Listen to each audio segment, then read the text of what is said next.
bienvenue à tous pour l'épisode 3 d'Info Manga qui sera consacré aux Arrancars. Avant de passer à la présentation des personnages appartenant à cette espèce, attardons-nous un peu sur le côté technique. Comme je l'ai déjà dit dans l'épisode de présentation, les Arrancars sont au stade final des holos et peuvent l'atteindre de deux manières différentes, soit en s'arrachant eux-mêmes leur masque de holo, soit toujours en arrachant ce masque, mais cette fois-ci grâce au Hogyuku, et ce qui donne plus de puissance à ce holo. En devenant Arrancar, ils reçoivent un Zanpakuto où sont scellés leurs pouvoirs de holo. Et donc, en libérant ce Zanpakuto, ils libèrent leur ancien pouvoir et prennent une forme proche de celle qu'ils avaient autrefois. Cette forme est appelée Résurrection. Les Arrancars de l'armée d'Aizen sont classés par numéro et les 10 premiers, et donc les 10 plus forts, sont appelés Espada. Chacun représente une facette de la mort. Chaque Espada a le droit de choisir parmi les autres Arrancars des sous-fifres, qui sont alors appelés fractionnés. Il existe aussi des Arrancars au numéro à 3 chiffres, les Priveron Espada, qui ont fait partie de l'Espada, mais ont été déchus de leur fonction à l'arrivée d'autres Arrancars plus puissants. Les Arrancars possèdent aussi des techniques qui leur sont propres. Les plus connus sont le Sero, qui consiste à concentrer le Reietsu en un point et à le relâcher sous la forme d'un rayon d'énergie pure. Il en existe différentes sortes propres à chaque individu.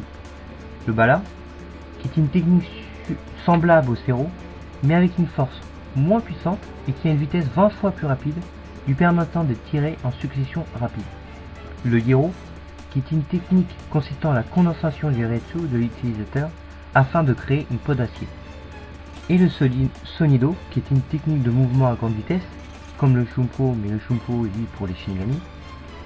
Et le Sonido permet parfois de créer un double de soi, comme le fait l'Espada numéro 7, Zomari le Roux. Passons maintenant à la liste des Arrancars, avec pour commencer l'Espada numéro 1, Coyote Stark, dont l'aspect de la mort est la solitude, mais aussi Lilith Gingerback, qui est en fait une partie du pouvoir de Stark, et qu'on peut considérer comme sa fraction. Sa résurrection, qui est en fait la résurrection de ces deux Arrancars, est Los Lobos. Quand il l'utilise, Stark possède deux pistolets dans ses mains, qui sont en fait les lignettes. Le haut de son corps est recouvert d'un manteau gris bordé de fourrure. Il est aussi capable de créer une centaine de loups gris qui sont en fait des fragments de son arme. Ensuite, l'Espada numéro 2, Baragan Wisbam, dont l'aspect de la mort est le vieillissement. Sa résurrection s'appelle Arrogante. Tout son corps devient squelettique et plus grand. Il peut relâcher un souffle noir violet et tout ce qui entre en contact avec se transforme en poussière. Il faut aussi savoir qu'avant l'arrivée d'Aizen au Wekmundo, Baragan était le roi du royaume des Holos. Ses fractions sont tout d'abord l'Arrancar numéro 1, Charlotte Kulhum, dont la résurrection s'appelle Reina des Rosas, qui lui donne un accoutrement le dénudant presque. Il peut enfermer ses adversaires dans un tombeau d'épines qui est en fait une énorme rose qui emprisonne sa proie et aspire tout son Reietsu. Ensuite il y a l'Arrancar numéro 22, Abirama Raider, dont la résurrection s'appelle Agula. Son apparence est celle d'un oiseau et sa spécialité est donc le combat aérien. L'Arrancar numéro 24, Findor Carias, avec sa résurrection Pinsa Aguda. Ses deux mains deviennent des pinces, et la droite est beaucoup plus grande que la gauche et lui permet de lancer une sorte d'écume. Ensuite nous avons l'Arrancar numéro 25, qui est Sho Neng Po, dont la résurrection s'appelle Calderon. Donc il devient un très grand au point de dépasser tous les immeubles, et son ventre est blanc et rappelle celui d'une baleine. Ensuite l'Arrancar numéro 26, Dio Vega, dont la résurrection s'appelle Tigre Estoque. Sous cette forme, il possède une lame placée au-dessus de ses deux mains, et une mèche de cheveux qui lui va jusqu'au genou, et au bout de laquelle se trouve une petite lame. Sa résurrection est dotée d'une forme de combat qui s'appelle Tigre Estoque El Sable. Elle développe ses muscles et augmente sa puissance d'attaque de manière écrasante, et ses mains sont remplacées par des défenses. Et l'Arrancar numéro 27, Nirje Pardiok, dont la résurrection s'appelle Mammouth, et son corps devient gigantesque et prend la forme d'un immense éléphant. Après, il y a l'espada numéro 3, Tia Alibel, dont l'aspect de la mort est le sacrifice. Sa résurrection s'appelle Tiburon. Elle porte une paire de bottes longues jusqu'aux genoux et des gants longs jusqu'au coude. Son arme prend la forme d'une large épée gantelée ressemblant à une dent de requin allongée et lui permet de contrôler l'eau. Ses fractions sont au nombre de 3. La rancard numéro 54, Emilu Apache, dont la résurrection s'appelle Sirva. Apache se transforme en une femme biche au bois de cerf. Ensuite, Francesca Milarose, dont la résurrection s'appelle Leona. Donc elle se transforme en une sorte de guerrière amazonienne, dotée d'une armure, et son masque recouvre tout le sommet de sa tête et s'agrémente d'une crinière dorée.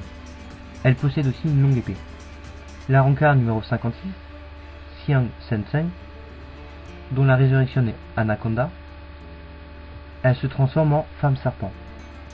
En sacrifiant leur bras gauche, ces 3 fractions peuvent créer une sorte de chimère géante appelée Aion.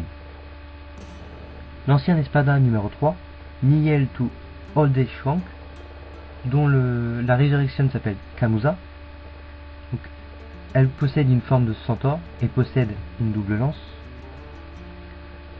Ses fractions sont la rancard numéro 46, Peche Guatiche, dont la forme scellée de sa résurrection est à une épée de lumière qui est cachée dans son slip. La rancard numéro 42, Dononchka Bilstin, dont la forme de sa résurrection scellée est une massue à pointe. L'espada numéro 4, Ulquiorra Schiffer, dont l'aspect de la mort est le vide. Sa résurrection s'appelle Murcielago. Il gagne des ailes noires, son masque a 2 cornes et s'étend vers le haut. Donc, il ressemble à une chauve-souris. Il faut aussi savoir qu'Ulquiorra est le seul possédant une seconde forme, qui s'appelle Resurrection Segundo Etapa, et le seul espada à la maîtriser. Sous cette forme, il n'a plus ses vêtements et ses ongles deviennent plus longs, ses avant-bras et la partie inférieure de son corps sont recouverts d'une fourrure noire. Il possède aussi une longue queue, et bien entendu sa puissance est décuplée. Après l'espada numéro 5, Noitra Giger, dont l'aspect de la mort est le désespoir. Sa résurrection Santa Teresa. Donc il gagne des bras supplémentaires et dans chacun il tient une faux. Et sa fractionne la rancard numéro 50, Tessera Lindo Cruz, dont la résurrection est Veruga et il ressemble alors à un facochère géant. L'espada numéro 6, Grimdio Jack, dont l'aspect de la mort est la destruction. Sa résurrection s'appelle Pantera. Il se transforme en une sorte de panthère et possède des lames saillantes sur ses avant-bras et ses mollets.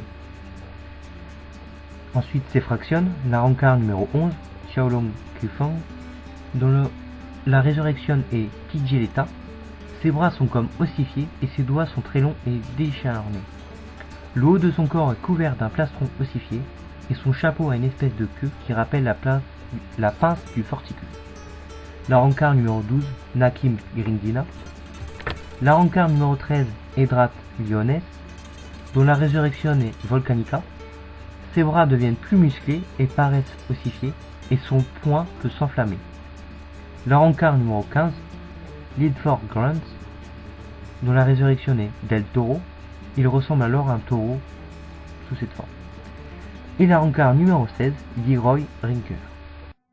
L'ancien espada numéro 6, Lupi Antenor, dont la résurrection est Trepadora. Il possède une sorte de sac à dos blanc, duquel sortent 8 tentacules gigantesques. L'espada numéro 7, Zomari Leroux, dont le symbole de la mort est l'ivresse, et sa résurrection s'appelle Brugeria. Le bas de son corps est remplacé par une sorte de citrouille possédant plein d'œil, qui lui permet de prendre le contrôle de tout ce qu'il voit. L'espada numéro 8, Saizel Aporo Gans, dont l'aspect de la mort est la folie. Sa résurrection s'appelle Fornicaras, et sous cette forme il possède des espèces de branches à fleurs qui partent de son dos. Quand ces fleurs absorbent un ennemi, il peut en obtenir une sorte de poupée vaudou. Les fractions sont Lumina et Verona et Medazepi. L'espada numéro 9, Aronero Arureri, dont l'aspect de la mort est la cupidité ou l'avidité. Sa résurrection est Glutoneria, donc son corps devient une masse informe dotée de tentacules avec des yeux rouges et une énorme bouche souriante. Il faut aussi savoir que Glutenaria permet à Aaron Nero de dévorer des holos et d'absorber leur pouvoir. C'est grâce à cela qu'il peut utiliser le Zanpakuto de Kaien Shiba, Nejibana, car il a dévoré le holo qui a pris possession de ce Shinigami. L'espada numéro 10, Yami Rivalgo, dont l'aspect de la mort et la rage. Sa résurrection s'appelle Ira. Il ressemble alors à un scorpion géant et ses capacités sont multipliées par 40 en dehors de sa vitesse. La caractéristique d'Ira est qu'il tire sa force de sa colère. Ainsi, au paroxysme de sa colère, il prend une forme de babouin et sa puissance est multipliée cette fois par 70. J'en ai fini avec les espadas et leurs fractions, passons maintenant aux autres numéros. La Rancard numéro 17, Aslinger Bernard.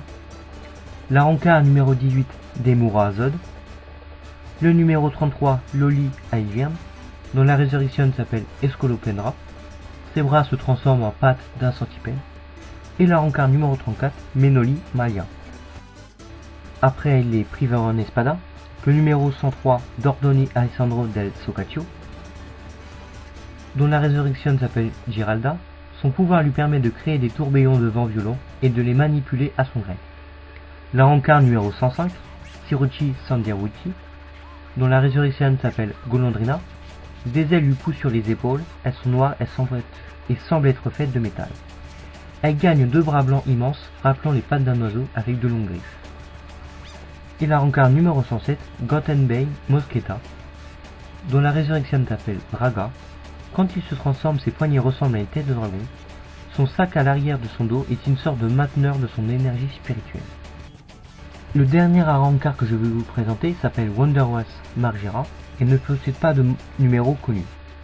Sa résurrection s'appelle Estanger et elle a été créée spécialement par Aizen dans l'unique but de sceller les flammes du Zanpakuto de Yamamoto Genryusai Shigekuni, Rinjin Jaka. Cet épisode est maintenant terminé, merci de m'avoir écouté jusqu'au bout et j'espère aussi de suivre mes émissions. Un grand merci aussi à MrVin60 qui a fait le montage audio du générique de cet épisode, mais aussi de l'épisode précédent sur le Gotei 13 que j'avais oublié de remercier. Je ne sais pas encore sur quoi sera l'épisode 4, n'hésitez pas à me donner vos idées et aussi votre avis sur mes vidéos en les commentant. Et n'oubliez pas aussi de vous abonner pour pouvoir regarder mes vidéos dès leur sortie. Bye!